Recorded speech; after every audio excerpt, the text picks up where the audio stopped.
Teams to overcome a 2-0 deficit. There's been I know one. There's been 5 in the history of the finals. Good morning, Metroplex. This is Shan, RJ, and Bobby, and this is the commercial-free expressway on DFW Sports Station. Who is the one that you know? The 06 Heat. Yep. And they got thumped those first 2 games by Dallas. I got one. Go ahead. Milwaukee. Good job. 2021 Bucks were down 2-0 to Phoenix. Oh, my. I totally forgot about that. 69 Celtics. Nice. 77 Blazers. 06 Heat. 2016 Cavs against Golden State. Oh, yeah. Draymond getting ejected. And then 2021 Bucks. Teams are 5-31 all time when falling behind 2-0 like the Mavs. So what you're telling me is Kyrie's done this before. Yeah. He knows these waters. He's not scared. I'd have to go back and check, but I think all those were in the same situation where they lost the first 2 games on the road.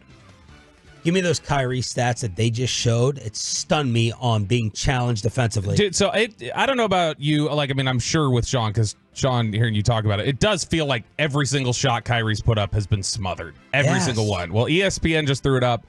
The first 3 series, Kyrie's shot was contested 84% of the time. This series, it's 81%.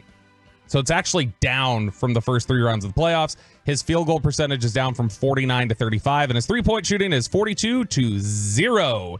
He has no three-pointers after they said his toenail was on the line on that one in the first quarter. Wow. But he is... That stuns me in terms of the shots being challenged. I'm shocked. Now, to me, I guess you could say that's the contest rate, right? So that's somebody covering the shot or challenging the shot. What's the smothered shot rate? Like where he's just can't even breathe. That rate, I would guess, is way higher than it's been the first 3 rounds of the season. Is that an official stat, smothered shot rate? I've made it one. Just like PFF, I'm making crap I like up. it. No, I like it. And then the 3-point stats for the series, he's still yet to make one. Not a single 3-pointer made by Kyrie Irving. In fact, if you take a look at the leaders in this series in the NBA Finals, here are the leaders in 3-pointers made. Luka Doncic. Then it is Derek White, Drew Holiday, Jason Tatum, Al Horford, Jaylen Brown, Kristaps Porzingis, Sam Hauser. So number 1 is a Maverick. The next 7 in terms of made 3-pointers in this series are all Celtics. Luka has made 8 threes. The rest of the Mavericks team has made 5. Nobody's made more than 1. People ask on the Franklin Injuries fan text, how much of it is Mavs missing shots versus Celtics defense? Like, are the Mavs missing wide? Like, how much are these shots wide open that they're missing? I give way more credit to the Celtics defense as a factor than the Mavs missing wide open shots. Yeah, Derek Jones has missed. They're making Minnesota look like nothing defensively, in my opinion. Derek Jones and my crutch phrase. Derek Jones and PJ Washington have missed some open looks where Boston just says, we won't rotate around. We'll live with that shot. They've missed some, especially Derek Jones. But, man, Kyrie, I feel like he's had like 4 good looks through 2 games. They are just destroying him in the paint. Everybody. They collapse in the paint and are so difficult. Their rotations are really strong. And that's something that I saw last night. That's an area where Dallas has just been worked, where they had been really good throughout the playoffs was in terms of how they defended the paint. And through the first couple rounds of the playoffs, they had been one of the better teams at guarding the paint. This was, I think, in the paint, the first game, Boston was perfect. They were 100%. And then in this game, I think they were 80 or something like that. It was just Dallas is not getting it done there. Kyrie, on the Game 2 reaction after the loss. We beat ourselves a little bit tonight just on our turnovers and just some of our defensive rotations. They got a lot of opportunities, second chance opportunities where they got an opportunity to go into fast break and just mismatches in transition. Look at some of the positives for sure where we won the first and fourth, but at the end of the day, we got to win all 4 quarters if we want a great chance against this team. And we got to make sure that we create enough separation where we can play comfortably too and freely. So we had a good pulse about the game, I believe, going up until halftime. And then afterwards, they did what other great teams do, where they put their foot on the gas pedal, started pushing a little bit more, penetrating down the lane a little bit more and creating some opportunities at the free throw line. And they converted them tonight, 19 for 20. Okay, thanks for the overall team assessment. What about your shots falling? Yeah, that's the confidence that I have in myself. A lot of shots were hitting the back rim that could piss you off as a competitor. But it's all part of the game of basketball, and you got to accept the ups and downs of this. That's the I would say the toughest challenge when you're in a series. You want to play extremely well, especially when you're playing in the finals. Felt good in the first half, but in the second half, just shots weren't going down, and defensively, I was out of position. Got some ticky-tack fouls, and just kind of took away from our flow of the game as well. It wasn't just all on me, but I'm definitely taking the majority of it just because my teammates look to me to convert a lot of these shots and ease the burden, not only just Luka, but everyone else, and settle our team. We've definitely made our identity on the defensive end, but now offensively, I got to play better. Here's a couple. There's about two of them, and I do mean literally couple, like couple three, like Jason Garrett. Couple three. And you can backhand this question quickly if you want. Do you think you can win a championship with Kyrie Irving as the 2?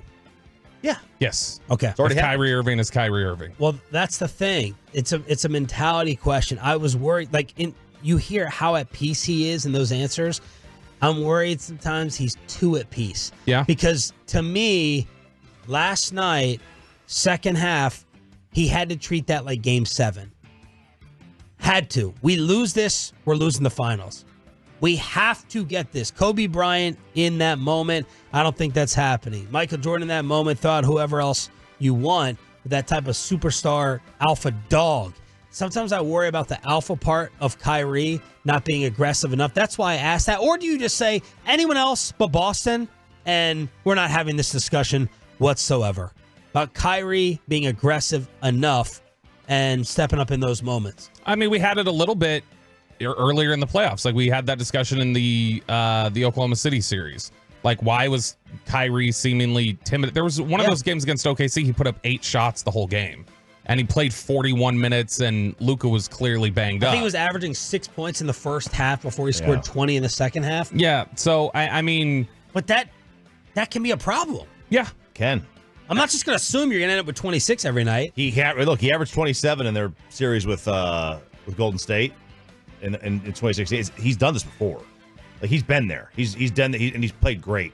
He's playing like somebody who's just disappearing right now. I was looking at the... Like, I need your imprint, man. Mm-hmm. All this kumbaya, fine, all the spirituality. Yo, man, I need you right now or the season's done. Yeah. Now, because that's what many of us are waking up feeling like after last night. This thing is done. Yes. Now, you can make the case that, all right, his demeanor in the post is good for the other players of the team. Like, he's not panicking. We're not going to panic. Sure, right?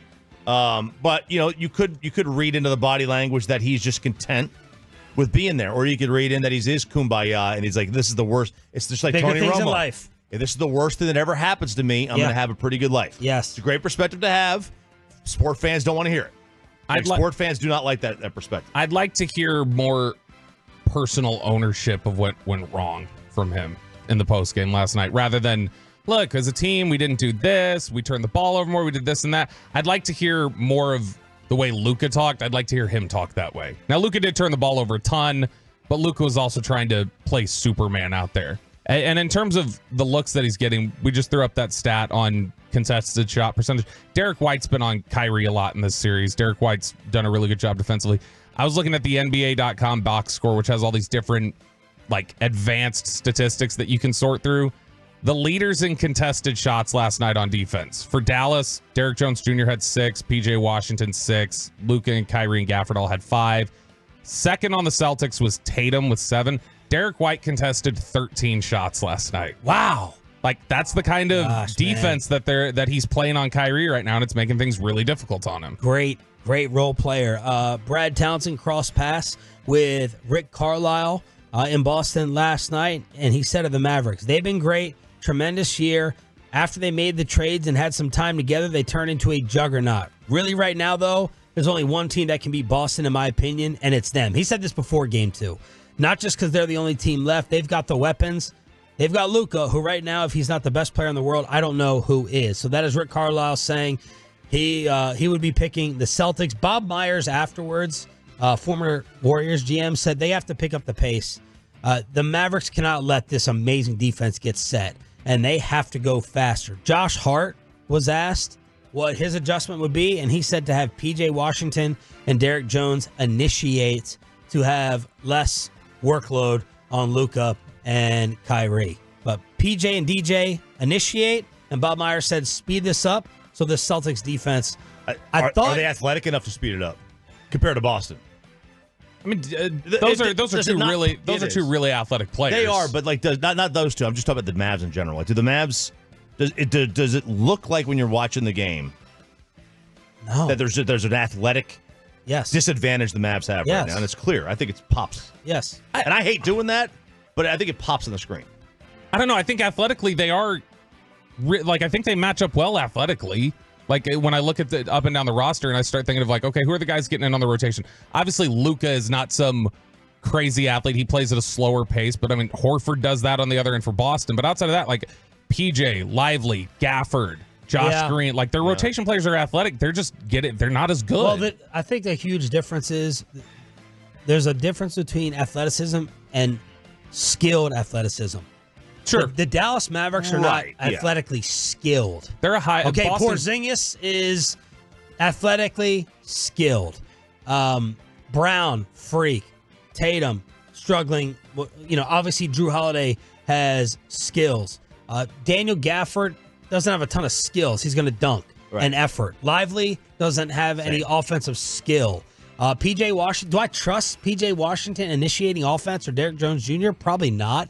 Like, Derek Jones Jr. isn't tremendously skilled whatsoever, and I think PJ's offensive game is woefully underwhelming.